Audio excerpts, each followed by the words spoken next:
Début des festivités de la 7e édition du Festival international Soninké. Le stade olympique de Nouakchott est plein à craquer. Nous sommes le 22 février 2023. L'ambiance est électrique.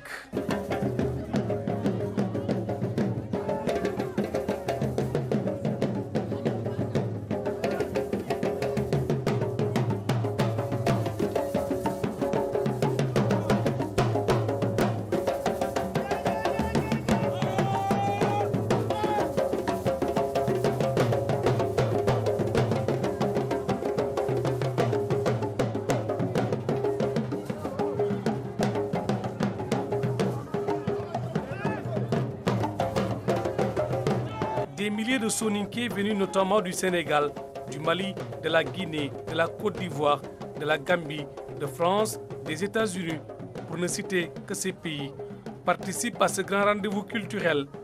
Sur la pelouse, les différentes délégations rivalisent d'ardeur et de créativité artistique. L'atmosphère est à la fête et à la célébration.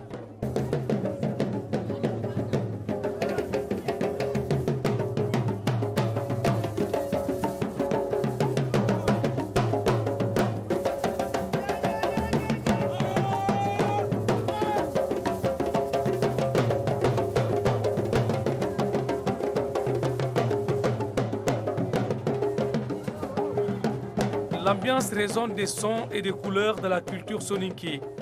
Dans les gradins, des anonymes côtoient des membres de délégations officielles, des représentants de corps diplomatiques et des officiels mauritaniens. Tous sont captivés par les prestations de haute facture. Depuis la tribune officielle, le président de la République islamique de Mauritanie adresse un chaleureux message de bienvenue à ses hôtes. Maremo Sonenko Kha Bismillah. Je voudrais signifier aux délégations des pays frères et aux représentants de la diaspora sonenké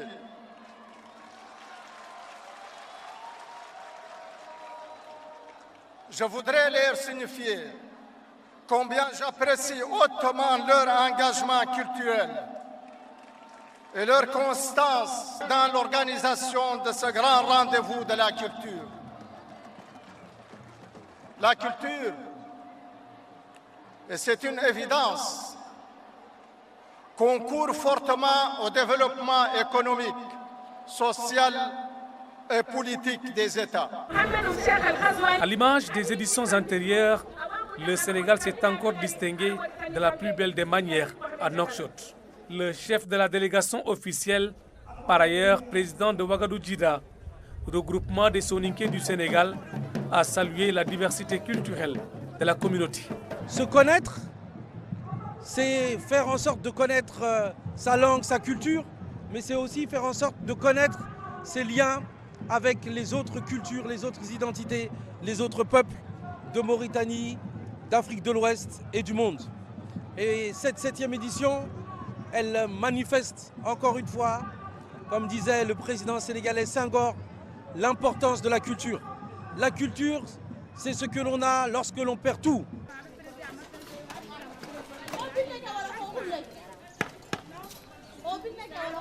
Matinée ensoleillée à Nouakchott au lendemain de la cérémonie officielle d'ouverture du FUSO.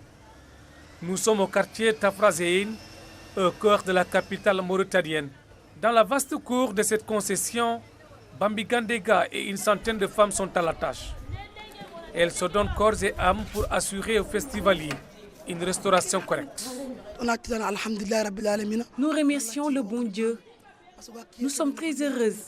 Soningra est en fête chez nous. Nous sommes environ 300 femmes à nous occuper des cuisines. Nous assurons les 3 repas quotidiens aux festivaliers. Loin du folklore, les 5 jours de festival ont été rythmés par des conférences sur des problématiques socio-économiques qui touchent la communauté soninké. Ici, au Palais des Congrès, se tient une conférence sur le thème « Migration soninké, impacts et conséquences sur les localités d'origine et les pays d'accueil ».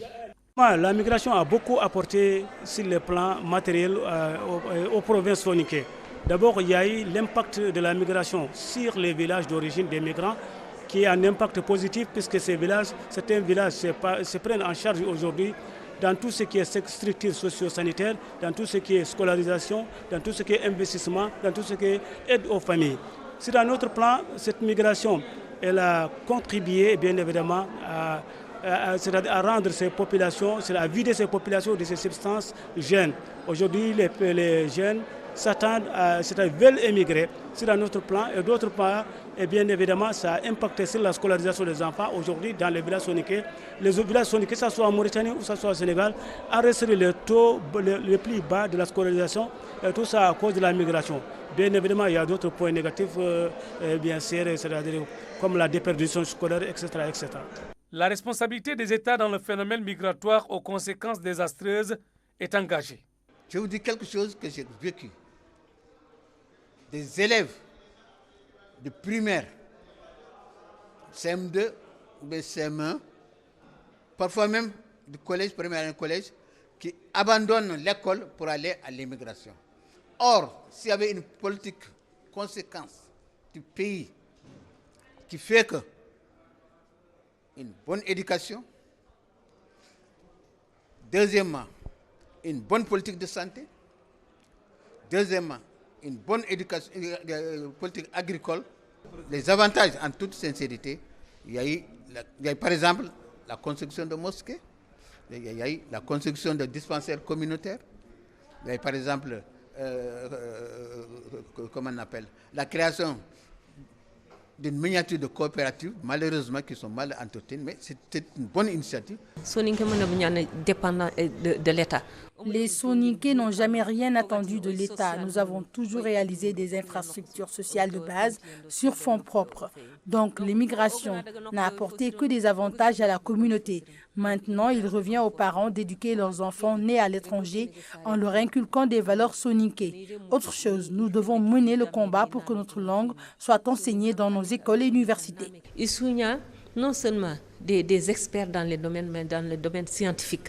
L'une des conférences les plus marquantes de cette 7e édition du FISO a porté sur la mise en place d'une banque de la communauté dénommée Ouagadougou Bank. L'idée avait germé lors de la 6e édition en Gambie en 2020. 3 ans après, le comité de réflexion fait l'état des lieux. 2 semaines après notre départ de Gambie, nous avons tous vécu le Covid dans nos différents pays. Covid, effectivement, qui avait paralysé toute activité. Et c'est simplement à partir de 2021 que nous avons commencé le processus par le recrutement de consultants, par l'élaboration d'une étude de faisabilité, et nous avons soumis aux autorités bancaires de Gambie la demande d'agrément qui est en cours d'instruction. Les travaux qui ont été confiés à la commission, dont j'ai l'honneur de faire partie, à Banjul, ont permis des avancées extrêmement importantes, notamment avec la Banque centrale gambienne, pour pouvoir disposer d'une autorisation pour ouvrir une banque. Les ressources en matière de capital ont déjà été mobilisées. Il s'agit de parfaire la stratégie, de pouvoir élaborer un roadshow, de pouvoir affiner la communication à l'endroit de la communauté soninké et au-delà. Quelle est la nature de cette banque en gestation? Alors ce sera une banque universelle qui non seulement fera les financements classiques, mais aussi une banque qui aura une branche de finance islamique.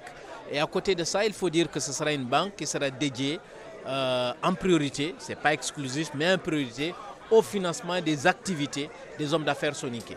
Nous savons que la communauté soninké compte à son sein plusieurs commerçants et il s'agira de financer ces commerçants-là pour qu'ils puissent impacter davantage sur l'économie de nos différents pays qui sont la Mauritanie, le Mali, le Sénégal, la Gambie, la Guinée-Bissau, la Guinée et éventuellement les Soninké qui sont installés de la diaspora, qui sont installés en Europe et aux États-Unis. Cette institution financière dont le siège est annoncé à Banjul nourrit plein d'espoir.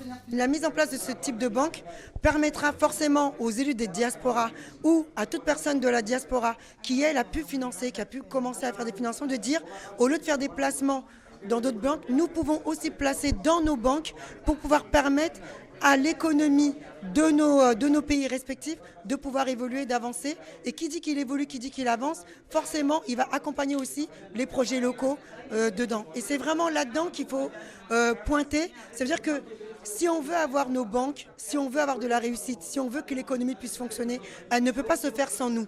Et il n'y a que nous-mêmes, nous les Soninké aujourd'hui, parce qu'on est sur des banques Soninké, qui ont dit qu'ils veulent faire des ouvertures sur l'extérieur. Il faut absolument participer. Le Soninké aujourd'hui, il a un problème, c'est qu'il est capable d'aller chercher de l'argent. Il n'y a rien à dire. Le Soninké aujourd'hui, il est capable de faire des économies. Là-dessus, il n'y a rien à dire. Le Soninké, il a juste un défaut, c'est qu'il ne sait pas encore investir. C'est ça le problème. C'est-à-dire qu'on n'investit pas dans l'avenir. Et investir dans l'avenir, ça passe forcément par les banques. La principale préoccupation, surtout pour les femmes, c'est d'avoir accès au crédit bancaire à cause des garanties et des taux d'intérêt. Donc, nous les femmes aujourd'hui, on demande la mise en place d'une banque, mais on demande aussi de former les femmes et de sensibiliser et de vulgariser pour qu'on puisse savoir et connaître les rouages des banques, pour qu'on puisse avoir accès à ces crédits. En dehors de la réflexion sur la finance, le FISO 2023 a consacré une part importante à la promotion commerciale à travers l'organisation d'une foire. Les exposants, en majorité des femmes, sont venus avec les produits de leurs différents terroirs. Je suis venue à ce festival pour faire la promotion de l'artisanat sénégalais. Donc j'en ai profité pour présenter mes modèles. C'est de la broderie fait main.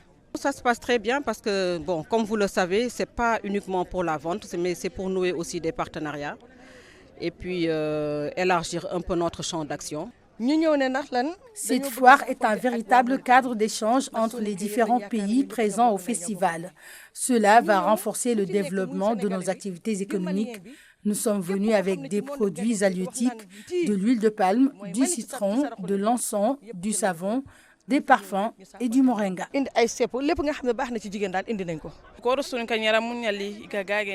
Nous avons amené tout ce qui tourne autour de l'habillement.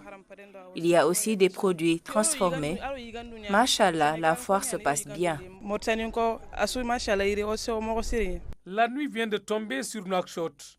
Derrière cette porte d'un hôtel de la place se tient le congrès de la Confédération des associations soninké. L'accès est interdit à la presse. Exceptionnellement, la RTS est autorisée à filmer pour quelques minutes. Le temps imparti écoulé, nous revoilà dehors, faisant le pied de grue. Le temps passe, la nuit avance. Nous ne savons toujours pas ce qui se dit à huis clos. De temps en temps, certains sortent pour prendre de l'air, se dégourdir les jambes. Il est 2 heures du matin passé lorsque la porte s'ouvre enfin. Ousmane Bokar Diagana nous livre les grands axes de la réunion. La première chose qu'on doit retenir, c'est le consensus qui s'est passé entre toutes les délégations. Je rappelle d'abord qu'aujourd'hui, le congrès, sur les 12 pays qui composent le Festival international soninké, 11 pays étaient présents, donc quasiment l'écrasante majorité. Chacun des pays était représenté par ses délégués ou les membres du bureau. Et nous avons décidé, dès le début de la réunion, d'essayer de faire tout par consensus. Le président sortant que je suis a d'abord fait un rapport moral des activités qu'il a faites dès le début de son mandat jusqu'à aujourd'hui. Et à la suite de ça, il a eu un satisfecit général. Et ensuite, on est passé au deuxième point qui concernait la révision des textes, le statut et le règlement intérieur, et sur lesquels on est resté un peu longtemps parce qu'il y avait des points de discorde et des points, on va dire, de mésentente ou de malentendu entre les différents pays, notamment par rapport au siège de la Confédération internationale des associations soninké, puisque ce travail avait été confié au bureau sortant. Mais on n'est pas arrivé à nous entendre sur le pays qui va accueillir le siège de la Confédération. Aujourd'hui, on a discuté. Plusieurs pays étaient candidats au siège de la Confédération, notamment le Mali, la Mauritanie, la France également, et le Sénégal. Bon, finalement, après que chacun ait présenté ses arguments, donc tout le monde a trouvé que ceux du Sénégal étaient les plus convaincants. Et par conséquent, effectivement, tout le monde a accepté que le siège de la Confédération se situe au Sénégal. Le choix de Dakar pour abriter le siège de la Confédération est acquis avec enthousiasme par la délégation sénégalaise. C'est un grand honneur, une grande responsabilité et une grande joie que Dakar ait pu être choisi, au final par consensus à l'unanimité, pour abriter le siège de la Confédération internationale des associations soninké. C'est la gouvernance du Soninkara qui, Inch'Allah, s'y retrouvera. C'est une marque de confiance extrêmement importante pour nous, qui nous engage, dont on comprend la portée. C'est aussi la célébration de la singularité du Sénégal, de la nation sénégalaise, de sa stabilité. La Confédération a accordé sa confiance à Dakar en lui donnant une lourde responsabilité. Le secrétariat général et d'autres postes sont occupés par des Sénégalais. Ceci témoigne de l'importance de la place du Sénégal dans le bureau de la Confédération des associations soninké. Sénégal est champion d'Afrique, et Mauritanie est champion de FISO. Le festival vit ses dernières heures dans la capitale mauritanienne. Nous sommes au stade olympique, 26 février 2023, lendemain du congrès. L'ouverture a été présidée par son Excellence, M. Mohamed Ould-Cheikh El Ghazouani, président de la République islamique de Mauritanie, en présence de 10 000 participants venus de 9 pays africains, Égypte, Gambie, Sénégal, Côte d'Ivoire, Mali, Mauritanie, Guinée-Bissau, République de Guinée, Angola et de la diaspora, France, États-Unis d'Amérique, Espagne, Angleterre, ainsi de suite. Le thème de ce 7e FISO était « Onchefe, Onchafandi, Onamrasankou ». Parlons, écrivons pour préserver notre identité. Au terme des travaux du congrès ayant réuni le bureau de la CIAS ainsi que les délégués des 11 membres, les 20 résolutions suivantes ont été adoptées. Il s'agit entre autres Résolution 1. Motion de félicitations à Ouagadou Sané et au peuple mauritanien. Le Congrès, au nom de l'ensemble des participants, adresse ses vives félicitations à l'association Sœurs de Ouagadou Sané et au peuple mauritanien dans son entièreté et sa diversité pour l'accueil, l'organisation et la mobilisation exceptionnelle ayant fait de cette 7e édition un événement mémorable à tout point de vue. Donc, le Congrès a examiné et adopté de façon consensuelle les amendements et les décisions suivantes. Lieu du siège de la CIAS, ce sera à Dakar, au Sénégal.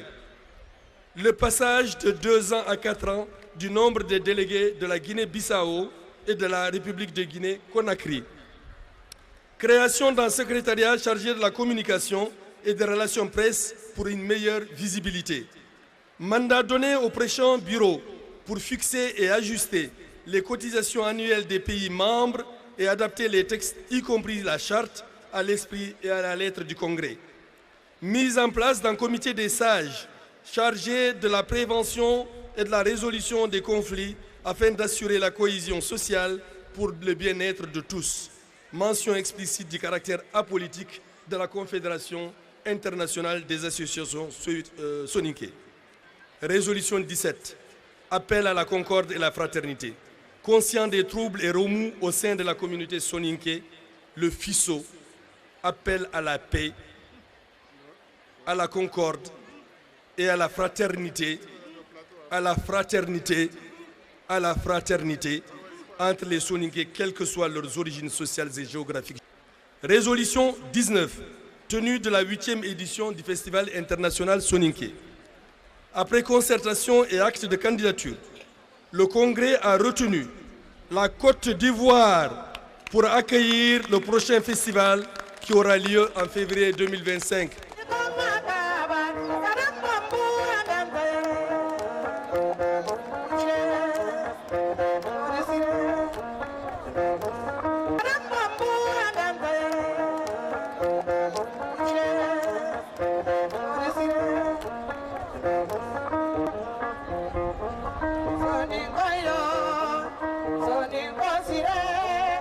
Le reste de la soirée est dédié à l'animation culturelle.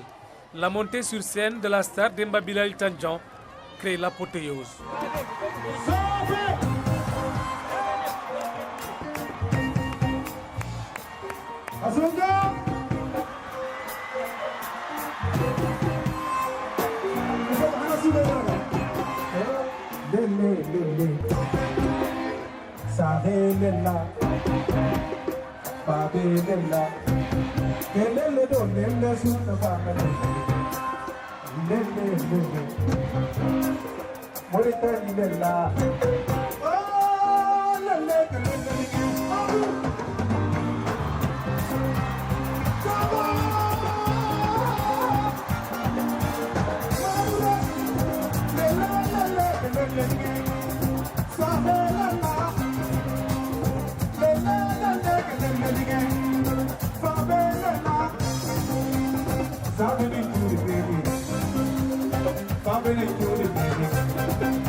J'ai deux plaisirs. Un, le premier plaisir parce que cette fois-ci c'est organisé en Mauritanie. Je suis né en Mauritanie, je grandis ici.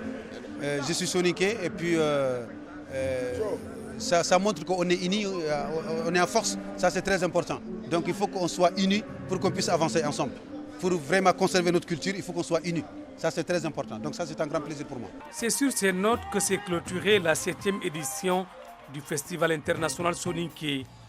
Pour réussir une organisation durable et de dimension internationale, les organisateurs du FUSO sont tenus de relever des défis majeurs. Ils ont pour nom l'hébergement des festivaliers dans les meilleures conditions, un transport assuré, une restauration correcte. De la première édition en 2011 à Kaï au Mali, à la 7e en Nouakchott en 2023, en passant par la 2e à Kaï en 2012, la 3e à Mauritanie en 2014, la 4e à Bamako en 2016, la 5e à Dakar en 2018 et Banjul 2020. Une amélioration a été notée d'année en année. Mais la communauté espère encore une meilleure prise en charge des besoins des festivaliers, tous engagés pour la préservation et la sauvegarde de la culture soninké. En clair, valoriser et faire découvrir le premier empire ouest-africain, Ouagadougou, en particulier la langue, la culture et les patrimoines soninké. Objectif principal du FUSO.